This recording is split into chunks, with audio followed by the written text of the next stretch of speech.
अस्सलाम वालेकुम व्यूअर्स, मैं हूं बाजी Parveen health and beauty tips के तमाम वीडियोस को देखने के लिए हमारे यूट्यूब चैनल को सब्सक्राइब करें और बेल बटन आइकन को प्रेस कीजिए। Welcome back to my channel Baji Parveen health and beauty tips से खुशामदीद। नाज़रीन, कैसे हैं आप? उम्मीद करती हूँ बिल्कुल खैरियत से होंगे। आज की इस वीडियो में सोराइसिस के लिए आज मैं बेहतरीन नुस्खा लेकर आई हूँ और जिन लोगों को बहुत ज़्यादा परेशानी है पूरी बॉडी के लिए ये बेहतरीन कामयाब नुस्खा है। आप इस्तेमाल करेंगे तो आपकी परेशानी ख़त्म हो जाएगी।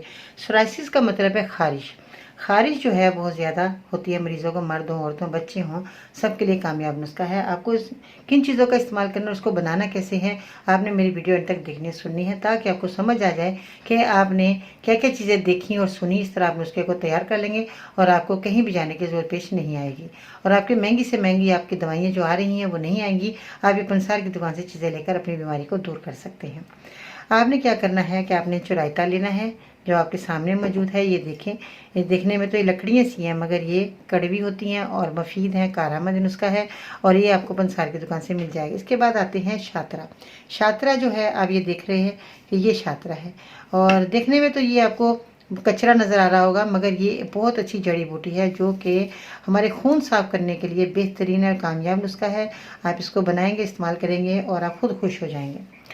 अब आपने क्या करना है कि शातरा लेना है आपने 5 ग्राम, चुराइता लेना है आपने 5 ग्राम। उसके बाद आते हैं उनाब ये बेर की शक्ल के हैं, इस तरह की हैं और ये आपको पंसार की दुकान से मिल जाएंगे आसानी के साथ। उनाब जो है आपने लेने 7 अदद गिन कर आपने उनाब ले लेने हैं। इसमें एक और जड़ी बूटी है गुलमुंडी आपने लेनी है 5 अदद और एक नुस्खा और इसके अंदर जाएगा वो है सर फूका जो है ये आपने 5 ग्राम लेना है। ये सब चीज़ें आपने रात को 1 गिलास पानी में इतनी क्वांटिटी में भिगो देनी है जितनी मैंने आपको कही है। सुबह को इसको छान कर अच्छी तरीके से मल लें पहले, फिर इसको छान कर आप इनसे पानी का इस्तेमाल करें।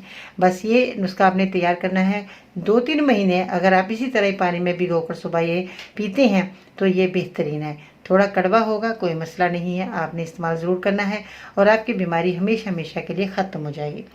परहेज़ आपने लाजमी करना है। सुर्ख मिर्च आपने नहीं इस्तेमाल करनी, गरम मसाला बाज़ार के नहीं खाने, साबुन अच्छी क्वालिटी का आप इस्तेमाल करें। जो साबुन आपकी आँख को जलन करे वो आपकी जिल्द को भी नुकसान देगा, ये बात मेरी याद रखिएगा। अंडे आपने नहीं खाने, पानी का इस्तेमाल ज़्यादा नहीं करना, फल सब्जियां ताज़ा आप इस्तेमाल करेंगे। रोज़ाना इस दवाई को आपने इस्तेमाल करना है। 1-2 महीने अगर आप इस्तेमाल कर लेते हैं हमेशा के लिए इस बीमारी से आप निजात पा लेंगे। तो मुझे उम्मीद है कि आप परहेज़ भी लाजमी करेंगे और इस नुस्खे को भी इस्तेमाल करेंगे और मुझे दुआ में याद रखेंगे। आज के लिए इतना ही। अगर आपको मेरी वीडियो पसंद आई लाइक करें, शेयर करें, मेरे चैनल को सब्सक्राइब करना मत भूलिएगा और बेल बटन आइकन को ज़रूर प्रेस कीजिएगा ताकि इस तरह की कामयाब मुफीद तजर्बे गुजरे नुस्खे आप तक बहुत जल्द पहुँचते रहें। इंशाअल्लाह ज़िंदगी रही तो फिर मिलते हैं नई वीडियो में। तब तक के लिए अल्लाह ने के बाद।